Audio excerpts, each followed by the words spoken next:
Sir আসতে পারি?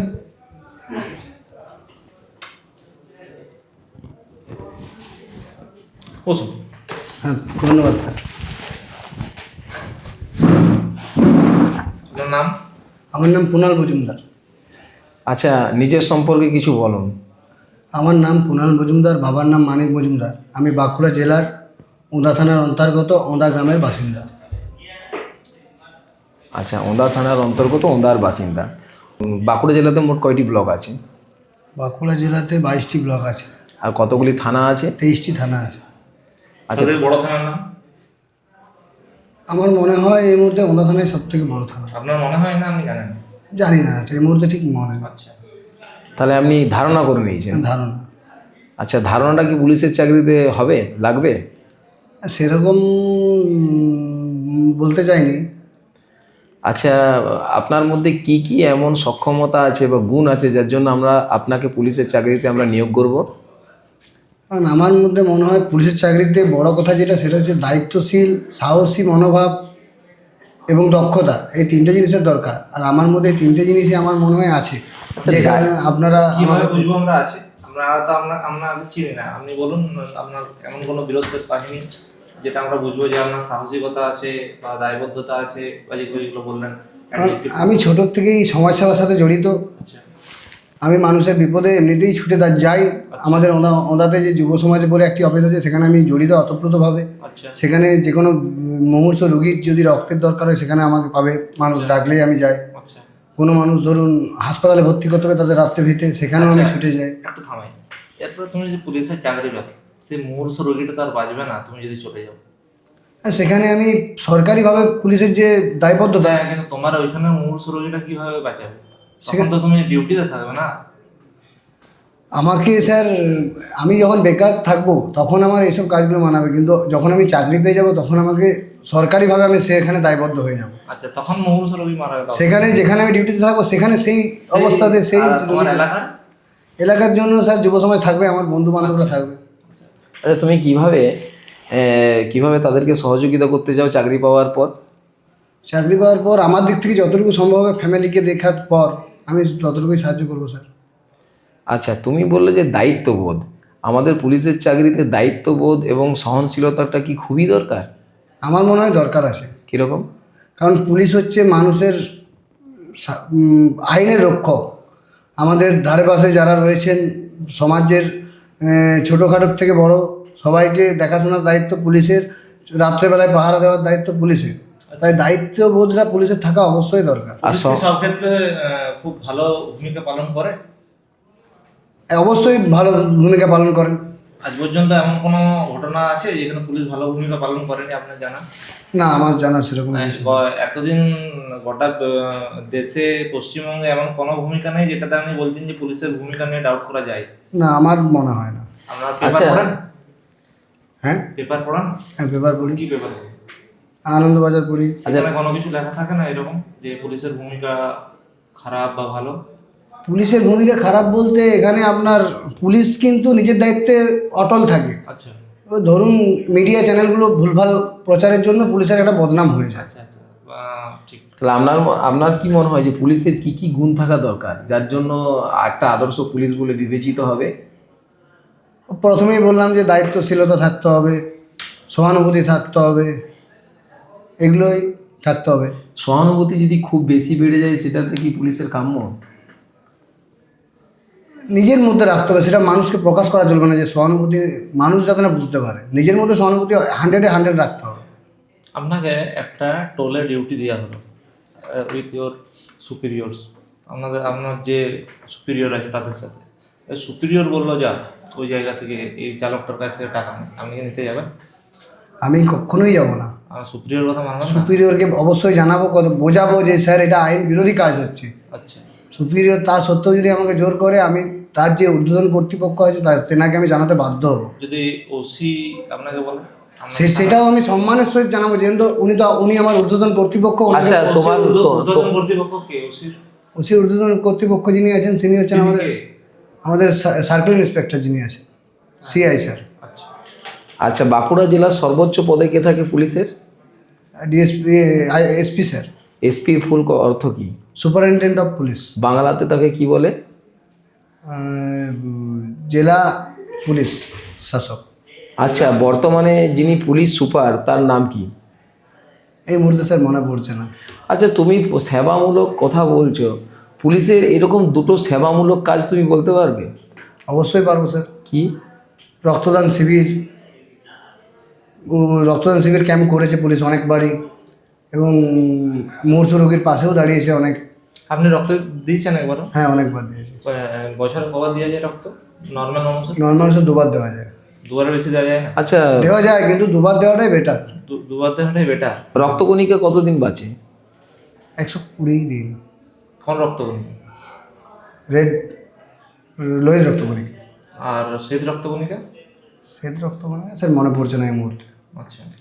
আচ্ছা কুণাল, তুমি এই চাকরি পাওয়ার পর তুমি প্রথম বেতনের টাকা কি করবে? প্রথম বেতনের টাকা অবশ্যই মা বাবার হাতে তুলে দিতেই হবে, কারণ যেনারা আমাকে ছোটোর থেকে মানুষ করেছেন, প্রথম টাকাটা আমি মায়ের হাতে তুলে দেবো। বাবার হাতে কেন তুলে দেবে না? বাবার হাতে, মায়ের এখানে থাকা মানে মা ঘরের লক্ষ্মী আমার, মা বাবাকে ঠিক দিয়ে দেবে। ঠিক আছে। আপনি কোন জায়গায় পোস্টিং চান? আপনার ট্রেনিংয়ের পর কোথায় আপনি পোস্টিং পেলে ভালো হয়? কোন জেলায়? আমাকে যেখানে দেবে আমি সেখানেই সুটেবল হয়ে যাব। 23টা জেলায় যে কোনো জায়গায় সুটেবল হয়ে যাব। আমরা বাঁকুড়ায় দিলে ভালো হতো নাকি? বাঁকুড়া দিলে অবশ্যই তো ভালো হবে। বাঁকুড়ায় দিলে আপনার সুবিধা। আচ্ছা, পশ্চিমবাংলার বর্তমান রাজ্যপালের কি নাম? সিবি আনন্দ বোস। আপনার সাথে পড়তো? সরি স্যার, মাননীয় সিবি আনন্দ বোস। আচ্ছা কুণাল, মনে করো তোমাকে অনেক দূরে দায়িত্ব দেওয়া হয়েছে পুলিশের কোনো একটা পদে, এবং তোমার পরিবারের খুবই সংকটজনক অবস্থা, কিন্তু তোমাকে দায়িত্ব থেকে অব্যাহতি দিচ্ছে না, এদিকে পরিবারেও তোমাকে যেতে হবে, তাহলে তুমি আগে পরিবারকে দেখবে না ওইখানে দায়িত্ব পালন করবে? সেক্ষেত্রে আমি আগে আমার ঊর্ধ্বতন কর্তৃপক্ষ যিনি রয়েছেন ওনাকে আমি বিষয়টা জানাবো যে আমার ফ্যামিলির এইরকম অবস্থা, আমাকে সেখানে যেতেই হবে। তা সত্ত্বেও যদি আমাকে ছুটি না দেয়, আমার আশা করি ঊর্ধ্বতন কর্তৃপক্ষ এই বিষয়ে দেখবে। আশা করবেন না, মনে করুন যে বললো যে না যেতে দেবো না, যেতে দেওয়া হবে না, তারপর তখন কি করবেন? যেতে না দিলেও আমি বারবার রিকোয়েস্ট করবো যে আমার ফ্যামিলির এরকম অবস্থা, আমাকে যেতেই হবে। না যেতে দিলে তখন মেডিকেলের ব্যবস্থা করব, যে আমার এরকম মানে আপনি যাবেন, আপনার ইচ্ছে মেডিকেল দিয়ে হলো আপনার যেতে হবে, বাবা মায়ের পাশে দাঁড়াতে হবে। কোন কাজটা বেশি গুরুত্বপূর্ণ, পরিবারকে পাশে দাঁড়ানো না নিজের দায়িত্বকে? দায়িত্ব তো অবশ্যই আমার এখানে গুরুত্বপূর্ণ, কিন্তু আমার পরিবার আমার সব থেকে কাছে, সব থেকে কাছে। আচ্ছা। তাই পরিবারের পাশে আমাকে যেভাবে ঊর্ধ্বতন কর্তৃপক্ষের যিনি ঊর্ধ্বতন কর্তৃপক্ষ আছে, বিষয়টা দরকার হয় তার কাছে আমি জানাবো। তারা সবাই বলে দিল, বারণ করে দিল যে যেতে পারবেন না। সেই মুহূর্তে আশা করা যায় ওনারা করবেন না এরকম, আমার পাশে দাঁড়াবেন। আপনি বুঝতে পারছেন না, আমরা যেটা কন্ডিশন দিচ্ছি আপনাকে, যে সমস্ত ঊর্ধ্বতন কর্তৃপক্ষ আপ টু ডিজি পর্যন্ত আপনি জানিয়েছেন, তারা সবাই মানা করেছেন যে এই সময় দাঙ্গার সময় একটা দাঙ্গা লেগেছে, সেই সময় কিছুতেই ছাড়া যাবে না। তখন আপনি কি বলবেন? তখন আমি আমার বন্ধু বান্ধবদেরকে কল করব, যদি তারা বিষয়টা সামলে নিতে পারে আমি আমার ডিউটিতেই থাকবো। না সামলাতে পারলো না তারা, সেক্ষেত্রে আমি মা বাবার কাছেই ছুটে আসবো আগে। আচ্ছা, তুমি পুলিশের চাকরি কেন করতে চাও? কারণ পুলিশের চাকরি আমার ছোটোর থেকে একটা ড্রিম জব, স্বপ্ন একটা। কেন পুলিশই কেন, আর্মি কেন নেই? আর্মিতে আমার বয়সও নেই। না না, ছোট থেকে কেন স্বপ্ন ছিল? হ্যাঁ, কারণ আমার দাদু আমার পুলিশে ছিলেন। তো দাদুকে দেখিয়ে অনুপ্রাণিত হয়েছে? দাদু ছোটোর থেকে, আমি হওয়ার আগেই দাদু মারা গেছেন, এখনও ডাব্লিউপির এগুলো আছে আমার বাড়িতে, ওগুলো দেখেই আমি অনুপ্রাণিত, যে আমি ঘরেও আমাকে উৎসাহ দিত যে দাদুর মতো হতে হবে তোকে। আচ্ছা, ওই কারণেই আমি ডাব্লিউপিতে যাওয়া। পুলিশ পরিবার থেকে আসছো? হ্যাঁ। তোমার বাবা কি করে?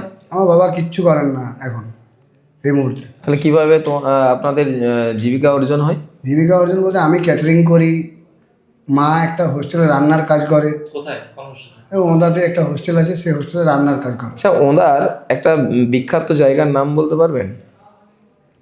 হ্যাঁ পারবো। কি বলুন? বহুলারা সিদ্ধেশ্বর মন্দির, আরো ওই তপবনে সূর্য মন্দির আছে। আচ্ছা, আমাদের কোণারক মন্দির বা সূর্য মন্দির আছে, এরকম একটা বিখ্যাত জায়গার নাম বলতে পারবেন? হ্যাঁ পারবো। বলুন। স্যার পশ্চিমবাংলার মধ্যে না বাইরে? বাইরে, ভারতবর্ষের মধ্যে কোণারক ভারতবর্ষের পুরী, উড়িষ্যাতে। কোণারক সূর্য মন্দিরটা কে তৈরি করেছিলেন? প্রথম নরসিংহ বর্মন। একদম সঠিক না অনুমান করছেন? অনুমান করছি। আচ্ছা, বারবার আপনি যে অনুমান করছেন, এই অনুমান জিনিসটা ঠিক না ভুল পুলিশের চাকরিতে? অবশ্যই ভুল। আচ্ছা, ভারতীয় ক্রিকেট দেখেন? হ্যাঁ দেখি স্যার। রেগুলার দেখেন? না, মাঝে মাঝে দেখা হয়। ভারতীয় ওডিআই ক্রিকেট দলের ক্যাপ্টেন কি বলতে পারবেন? বর্তমানে স্যার, বর্তমানে ওডিআই দলের ক্যাপ্টেন আমাদের বিরাট কোহলি। বিরাট কোহলি। আচ্ছা, আপনি অবসর সময় কি করেন? অবসর সময়ে স্যার আমি খেলাধুলা করি। কোন খেলা খেলতে বেশি পছন্দ করেন? কাবাডি। কাবাডি। আমাদের ভারতবর্ষের জাতীয় খেলার নাম কি? কাবাডি। কজন থাকে প্লেয়ার কাবাডিতে? টোটাল প্লেয়ার থাকে 11 জন, 7 জন খেলেন। না, একটা দলে কত থাকে? 7 জন করে। 7 জন করে। একজন বিখ্যাত কাবাডি খেলোয়াড়ের নাম বলো ভারতে। রাহুল চৌধুরী। কি? রাহুল চৌধুরী। কোন স্টেটের উনি? উনি হচ্ছেন পাঞ্জাবের প্লেয়ার। রাহুল চৌধুরী পাঞ্জাবের? সঠিক? হ্যাঁ। অনুমান। না, অনুমান হয়। আচ্ছা, ঠিক আছে। আচ্ছা, একটা ধরুন আমাকে থানায় ডিউটি দেওয়া হয়েছে, ডিউটি করছেন, সেই সময় আপনাকে দায়িত্ব দেওয়া হয়েছে যে এই সেন্ট্রি ডিউটি বলে সেটা, কোনো জায়গার কোনো ব্যাটালিয়নের গেটটাকে আগালানো, সেখানে সেন্ট্রি আপনাকে ডিউটি দেওয়া হয়েছে। একজন এসছেন, তিনি এসপি র্যাঙ্কের, কিন্তু সিভিল ড্রেসে, ঠিক আছে, আপনার গেটটা খুলতে বললেন, আপনি কি করবেন? আপনি জানেন না সে এসপি, সে সিভিল ড্রেসে এসছে, আপনার আগে বললেন যে সেন্ট্রি গেটটা খোলো, তখন আপনি কি করবেন? তাকে চেনানো না, সে আসেও নি এর আগে কোনো, আপনার আমি প্রথমত ওনাকে আটকাবো। আচ্ছা। তারপরে উনি যদি বলেন আমি এসপি, সেটা মুখে বিশ্বাস না করে আমি আমার ঊর্ধ্বতন কর্তৃপক্ষকে আগে জানাবো বিষয়টা। আচ্ছা। উনি যেটা ডিসিশন দেবেন আমি সেটাই মেনে নেব। আচ্ছা। আচ্ছা, আমাদের বর্তমান পুলিশকে দেখে কি মানুষকে ভয় করা উচিত? আমার মতে পুলিশ কিন্তু মানুষের সবচেয়ে বড় বন্ধু এই মুহূর্তে দাঁড়িয়ে। তাহলে ভয় জিনিসটা মানুষকে দেখানো উচিত নয়? না, কখনোই না। তাহলে যারা দুষ্কৃতী তাদেরকে কিভাবে তুমি সংস্কারের পথে নিয়ে আসবে যদি ভয় না থাকে পুলিশের মধ্যে? না, সে বিষয়ে মানুষের সঙ্গে ভয় দেখানো চলবে না, কিন্তু দুষ্কৃতীদেরকে ভয় দেখাতে হবে।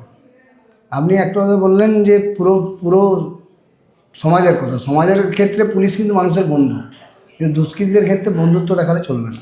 পুলিশের রিগার্ডিং আইপিসি কথার পুরো নাম কি জানা নেই। সিআরপিসি জানা নেই। আচ্ছা, ওসি কথার অর্থ কি? হ্যাঁ, ওসি কথার অর্থ কি? Officer incharge. Officer incharge. আচ্ছা, আপনাদের কাছে অফিসার ইনচার্জ কে আছেন আপনি যে থানায় বিলং করেন? বিদ্যুৎ কুমার পাল মহাশয়। বিদ্যুৎ কুমার পাল মহাশয়। আচ্ছা, আপনাকে যদি কোনো থানায় পোস্টিং দেওয়ার পর আপনি সেই থানার উন্নতিতে কি কি করবেন? পোস্টিং দেওয়ার পর আমি সেই জায়গায় আগে ভালো করে বুঝবো এবং আমাদের যে মহৎ উদ্যোগগুলো সেগুলোতে আমি সামিল হওয়ার চেষ্টা করব। যেমন থানার থেকে কোনো ব্লাড ডোনেশন ক্যাম্প হচ্ছে, সেখানে যদি আমি কিছু সাহায্য করতে পারি। ব্লাড ডোনেশন ক্যাম্প ছাড়া কি পুলিশ আর কিছু করে না? অবশ্যই করে, গাছ লাগায়। আর কিছু করে না? রাত্রে পুলিশের মূল ভূমিকা কি, মূল কাজ কি? সমাজকে দায়বদ্ধতা। পুলিশের মূল কাজ হলো সমাজের পারিপার্শ্বিক দিককে দেখা, আইন শৃঙ্খলা রক্ষা করা। আচ্ছা, আপনার দুটো এরকম আমাদেরকে প্রপোজাল দেন যেটা পুলিশ বেটার করতে পারে মানুষের সাথে, মানুষের উপকার করার জন্য, যেটা পুলিশের এখন ঘাটতি আছে, সে এমন দুটো জিনিস বলুন যেটা পুলিশ আমরা বেটার করতে পারি, যাতে আমরা আরো ভালোভাবে মানুষের কাছে সার্ভিস পৌঁছে দিতে পারি, এমন দুটো। সেভ লাইফ যে প্রকল্পটা, সেটাকে আরো একটু দেখা দরকার, কারণ অ্যাক্সিডেন্ট প্রচুর বাড়ছে, তো সেটা যেন আরো ভালো করে করা যেতে পারে। সেফ ড্রাইভ সেভ লাইফের জন্য না জনসাধারণের একটু অ্যাওয়ারনেসটা কম আছে? জনসাধারণ অ্যাওয়ারনেস অবশ্যই কম আছে, ওই কারণেই তো এইটাকে আরো বাড়ানোর দরকার। আচ্ছা, আরেকটা এই মুহূর্তে মনে পড়ছে না।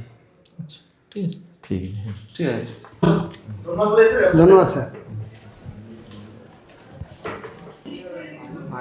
ঠিক ছিল।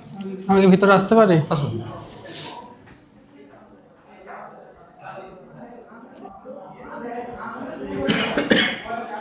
Good morning sir. ধন্যবাদ। কি নাম? দীপু ঘোষ। আচ্ছা, নিজের সম্পর্কে কিছু বলুন। আমার নাম দীপু ঘোষ। আমি এসেছি বাঁকুড়া জেলার রন্দা থানার অন্তর্গত লোদনা গ্রাম পঞ্চায়েতের মানখামার গ্রাম থেকে। আমি 2015 সালে মাধ্যমিক এবং 2017 সালে উচ্চ মাধ্যমিক পরীক্ষায় উত্তীর্ণ হয়েছি। আমার হবি হলো ক্রিকেট খেলা ও ক্রিকেট দেখা। আচ্ছা, 2017 সালে আমার শেষ কোয়ালিফিকেশন, তারপর কিছু করেনি? না, তারপর কিছু করা হয়নি। দীর্ঘ 9 বছর কি করছিলেন আপনি? পুলিশ কনস্টেবলের জন্য প্রিপারেশন নিচ্ছিলাম। বাবারে, 9 বছর আপনি পুলিশ কনস্টেবলের জন্য প্রিপারেশন নিচ্ছেন? হ্যাঁ, তার মধ্যে 2বার তো দিতে পেরেছি। আচ্ছা, 9 বছর যে আপনি প্রিপারেশন নিচ্ছিলেন, আপনি একবারও ভাবেননি যে উচ্চশিক্ষাতে আমাকে যেতে হবে, গ্র্যাজুয়েশন কমপ্লিট করতে? না, তখন পারিবারিক সমস্যার জন্য করা হয়নি। পারিবারিক সমস্যার যে প্রতিকূলতা, সেটাকে আপনি কাটিয়ে উঠবার কি কি চেষ্টা করেছিলেন? অনেকে তো আছে পারিবারিক অসুবিধা, সবাইকারই আছে। হ্যাঁ, তা পারিবারিক অসুবিধার মধ্যেও অনেক ছেলে টিউশনি করে, বিভিন্ন রকম কাজ করে, কমপক্ষে গ্র্যাজুয়েশন ক্যাটারিং করে অনেকে করেছে। তাহলে সেই সব প্রতিকূলতাকে কাটিয়ে উঠতে তুমি কি কি পদক্ষেপ নিয়েছিলে? না, কোনো পদক্ষেপে নেওয়া হয়নি। কেন নেওয়া হয়নি? কেন? ওগুলো তো তোমার উচ্চশিক্ষা কি দরকার নেই পুলিশের চাকরি বা অন্য কোনো চাকরির জন্য? হ্যাঁ, দরকার ছিল। তো নেননি কেন? নেন না কেন সেটা তখন ক্রিকেট খেলতাম, ক্রিকেট খেলার প্রতি খুব আগ্রহ ছিল। মানে ক্রিকেট খেলার জন্যই পড়াশোনাতে ধ্যানটা দেওয়া হয়। ধ্যান দেওয়া হয়নি। আর যদি পুলিশে চাকরি পাওয়ার পর তো ক্রিকেট খেলা যাবে না, তখন কি করবেন? ক্রিকেট খেলাটা আস্তে আস্তে কমিয়ে দিয়েছি, ডিউটির প্রতি ফোকাস করতে মানে হবে। খেলার জন্য পড়াশোনা ছেড়েছেন, খেলার জন্য চাকরি ছাড়বেন না তো? না না, আচ্ছা, খেলাধুলাতে তো আপনাকে কি কি শিখিয়েছে? খেলাধুলাতে শিখিয়েছে, ডিসিপ্লিন শিখিয়েছে, কেমন করে ব্যাটিং করতে হয় সেরকম শিখিয়েছে। না, জীবনে তো ব্যাটিং করতে লাগবে না, জীবনের ডেভেলপমেন্টের জন্য কি লাগবে? ক্রিকেট খেলা থেকে হ্যাঁ, ডিসিপ্লিন বাদ দিয়ে ডিসিপ্লিন শিখেছে, ঠিক আছে, একটা হলো। আর খেলাধুলা থেকে আমরা কি তিনটা বলুন? আর ধৈর্য শিখিয়েছে। ধৈর্য। আর ধৈর্য কখন লাগবে পুলিশে? ধৈর্য ডিউটির সময় তো ধৈর্য লাগবে। কিভাবে একটা সিচুয়েশন বলুন যে সময় ধৈর্য লাগবে আপনার? তো অনেকক্ষণ ডিউটি হলো, সেখানে কাটাতে হবে, তার জন্য হয়তো ধৈর্য লাগবে। কতক্ষণ 8-9 ঘন্টা ডিউটি বা ডিউটি দিতে পারবেন? 24 ঘন্টায়। একটা না 24 ঘন্টা দিতে পারবেন? হ্যাঁ, একটা না 24 ঘন্টা দিতে পারবেন ডিউটি? 12 ঘন্টা। 12 ঘন্টার বেশি দিতে পারবেন না ডিউটি? না, আপনার হয়তো একটা রায়ট পরিস্থিতি হলো, বন্যা পরিস্থিতি হলো, একটা ইউনিফর্মে 36 ঘন্টা 48 ঘন্টা কাটাতে হলো, আপনি পারবেন না? পারবেন? হ্যাঁ অবশ্যই পারবো। এই তো বললেন 12 ঘন্টা পারবেন। না না, পারবো। পারবেন? হ্যাঁ আচ্ছা, আর খেলাধুলা আমাদেরকে কি ডিসিপ্লিন শেখায় আর ধৈর্য শেখায়, আর কিছু শেখায়? হ্যাঁ, শেখায় মানুষের মধ্যে শান্তিপূর্ণ ব্যবস্থা। হ্যাঁ, খেলাধুলাতে তো অশান্তি বেশি হয়, শান্তিপূর্ণ কিভাবে শেখায়? তো তার জন্য আম্পায়ার আছে, তো কমিটি আছে। সেটা আম্পায়ার শিখবে। আপনি কি করেন? আপনি কি আম্পায়ার ছিলেন? না না, আম্পায়ার দেখে দেখে আমরাও শিখেছি একে আচ্ছা অপরের প্রতি। আচ্ছা, খেলাধুলায় আপনি বলেন একটা খেলার মাঠে চলাকালীন একটা খেলার মাঠে সর্বোচ্চ কতজন থাকতে পারে, কতজন লোক থাকতে পারে? খেলোয়াড় কতজন লোক থাকতে পারে একটা খেলার মাঠে খেলা চলাকালীন, ক্রিকেট খেলায়? প্রচুর লোক হতে পারে দর্শক নিয়ে। খেলার মাঠের মধ্যে খেলার মাঠের মধ্যে কতজন লোক থাকতে পারে? 15 জন। আচ্ছা, প্রত্যেক বলে যদি প্রত্যেক ব্যাটসম্যান আউট হয়ে যায়, তাহলে কততম ব্যাটসম্যান অপরাজিত থাকবে? 8 নম্বর। আচ্ছা, একটু এক্সপ্লেন করে দেখাতে পারবেন? হ্যাঁ, বলুন। প্রথমে 5টা আউট হয়ে গেল, 6টা আউট হয়ে গেল, তারপরে ব্যাটিং চেঞ্জ হবে 6 নম্বর তন্নিক। তারপরে যে দ্বিতীয় নাম্বার ছিল সে প্রথমে আবার ব্যাট ধরবে ওইদিকে, তাহলে সে 6কে ওই তো আছে। বুঝতে পারছেন? আচ্ছা, মহিলাদের প্রতি আপনার অ্যাটিটিউড কি? মানে মহিলা শিক্ষার প্রতি বা মহিলাদের কাজে যাওয়ার প্রতি, মহিলা পুলিশের প্রতি আপনার অ্যাটিটিউড কি? ঠিক আছে না মহিলাদের বাড়িতেই থাকা উচিত, পুলিশে না না, চাকরি করা উচিত? মহিলাদের চাকরি করা উচিত। সবাইকে আমাদের সংবিধান শেখায় সবাইকার সমান অধিকার, হ্যাঁ। অবশ্যই ওদেরকেও চাকরি করা উচিত। আচ্ছা, সংবিধানে কতগুলি মৌলিক কর্তব্য আছে? মৌলিক কর্তব্য আছে 11টি। কোন দেশ থেকে নেওয়া হয়েছে? মৌলিক কর্তব্য নেওয়া হয়েছে মৌলিক কর্তব্য নেওয়া হয়েছে রাশিয়া থেকে। কত নম্বর আর্টিকেলে আছে? আর্টিকেল আছে আর্টিকেল আছে 51 মৌলিক কর্তব্য আছে? হ্যাঁ, মৌলিক কর্তব্য যখন আমাদের সংবিধান যখন চালু হয়েছিল তখন কটি ছিল? যখন একটিও থাকেনি, পরে যুক্ত হয়েছিল 1976 সালে 51 ধারাতে। আচ্ছা, আপনি বললেন যে মহিলাদের সম্মানের দরকার, মহিলাদেরকে সমানতার দরকার। হ্যাঁ অবশ্যই, দুটোই দরকার। আচ্ছা, আপনি ভারতীয় ক্রিকেট দলের, ওডিআই ক্রিকেট দলের ক্যাপ্টেনের নাম বলুন। হরমনপ্রীত কৌর। আচ্ছা, আর পুরুষদের? পুরুষদের হচ্ছে শুভম গিল। আচ্ছা শুভম গিল। আচ্ছা, দীপু আপনার নামের অর্থ কি? দীপু নামের অর্থ হলো প্রদীপ। প্রদীপ। আচ্ছা, প্রদীপ প্রজ্বলনের জন্য আমাদের কি দরকার? প্রদীপ প্রয়োজনের কি বললেন, বুঝতে পারলাম। প্রদীপ জ্বালানোর জন্য কি দরকার? প্রদীপ জ্বালানোর জন্য তেলের প্রয়োজন হয় আর সামান্য পরিমাণে সুতোর প্রয়োজন হয়। প্রদীপ কিসের সিম্বল? প্রদীপটা প্রদীপটা শুভ কাজের সিম্বল। আচ্ছা, আগুন জ্বালানোর জন্য কিটা লাগবেই, কি ছাড়া আগুন লাগতে পারে না? অক্সিজেন ছাড়া। অক্সিজেন ছাড়া। অক্সিজেনের কি সংকেত কি? O2। O2। ভর সংখ্যা কত? ভর সংখ্যা ওজনে সরি, পারমাণবিক ভর 16।